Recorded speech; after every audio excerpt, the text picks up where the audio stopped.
ಮುಖ್ಯಮಂತ್ರಿ ಎಚ್.ಡಿ. ಕುಮಾರಸ್ವಾಮಿ ಅವರು ಮಾಜಿ ಪ್ರಧಾನಿ ಎಚ್.ಡಿ. ದೇವೇಗೌಡರನ್ನ ಭೇಟಿಯಾಗಿದ್ದಾರೆ. ಅಂದ್ರೆ ಮಗ ತಂದೆಯನ್ನ ಇಲ್ಲಿ ಭೇಟಿಯಾಗಿದ್ದಾರೆ.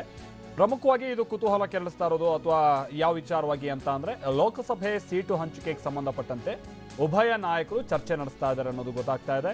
ಇಲ್ಲಿ ಪ್ರಮುಖವಾಗಿ ಜೆಡಿಎಸ್ಗೆ ಈಗ ಮಂಡ್ಯ ಕ್ಷೇತ್ರದ ಗೊಂದಲ ಬಹಳ ಉಂಟಾಗ್ತಾ ಇದೆ. ಏನ್ ಮಾಡಬೇಕು ಏನು ಎತ್ತ ಅಂತೇಳಿ. ಯಾಕಂದರೆ ತಮ್ಮ ಅಭ್ಯರ್ಥಿಯನ್ನ ಇಳಿಸುವಂತ ನಿಟ್ಟಿನಲ್ಲಿ ಜೆಡಿಎಸ್ ಎಲ್ಲ ತಯಾರಿಯನ್ನ ಮಾಡ್ಕೊಳ್ತಾ ಇತ್ತು. ಯಾರು ಅಭ್ಯರ್ಥಿ, ಅದು ನಿಖಿಲ್ ಕುಮಾರಸ್ವಾಮಿನೇನಾ, ಈ ತರದೆಲ್ಲ ಒಂದಷ್ಟು ಪ್ರಶ್ನೆಗಳಿದ್ದಂಥ ಸಂದರ್ಭದಲ್ಲೇ ಸುಮಲತಾ ಅವರ ನಡೆ ಈಗ ಜೆಡಿಎಸ್ಗೆ ಒಂದು ರೀತಿ ತಲೆನೋವು ತಂದಿಡ್ತಾ ಇದೆ. ಹೀಗಾಗಿ ಮಂಡ್ಯ ಕ್ಷೇತ್ರದ ಗೊಂದಲವನ್ನು ಬಗೆಹರಿಸುವ ಬಗ್ಗೆ ಮಾತುಕತೆ ನಡೆಸಬಹುದು. ನಿಗಮ ಮಂಡಳಿ ನೇಮಕ ಪಟ್ಟಿ ಫೈನಲ್ ಮಾಡುವ ಕುರಿತು ಚರ್ಚೆ ಆಗಬಹುದು.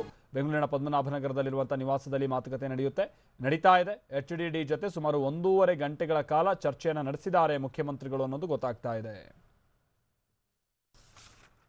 ಇಲ್ಲಿ ಎಚ್.ಡಿ. ದೇವೇಗೌಡರಿಗಾಗಿರ್ಬೋದು, ಜೊತೆಗೆ ಎಚ್.ಡಿ. ಕುಮಾರಸ್ವಾಮಿ ಅವರಿಗಾಗಿರ್ಬೋದು, ಮಂಡ್ಯ ಕ್ಷೇತ್ರ ನಮ್ಮ ಕೈಯಲ್ಲಿರುವಂಥ ಕ್ಷೇತ್ರ, ಇದು ಹೆಂಗೆ ಬಿಟ್ಕೊಡೋಕ್ಕಾಗ್ಬಿಡುತ್ತೆ ಅನ್ನೋ ನಿಟ್ಟಿನಲ್ಲಿ ಬಹಳ ದೊಡ್ಡ ತಲೆನೋವು ತಂದಿಟ್ಟಿದೆ.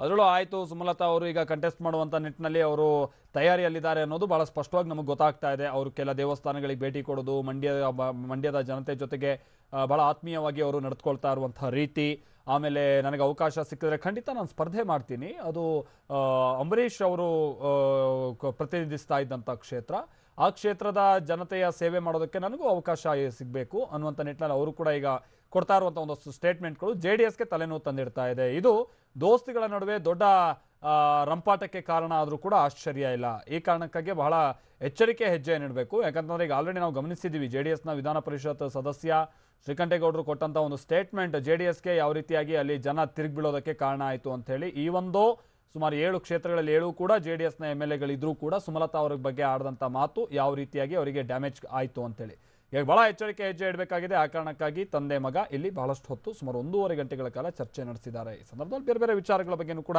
ನಿಗಮ ಮಂಡಳಿಗೆ ಸಂಬಂಧಪಟ್ಟಂತೆ ಎಲ್ಲ ಚರ್ಚೆ ಆಗಿದೆ ಅನ್ನೋದು ಗೊತ್ತಾಗ್ತಾ ಇದೆ.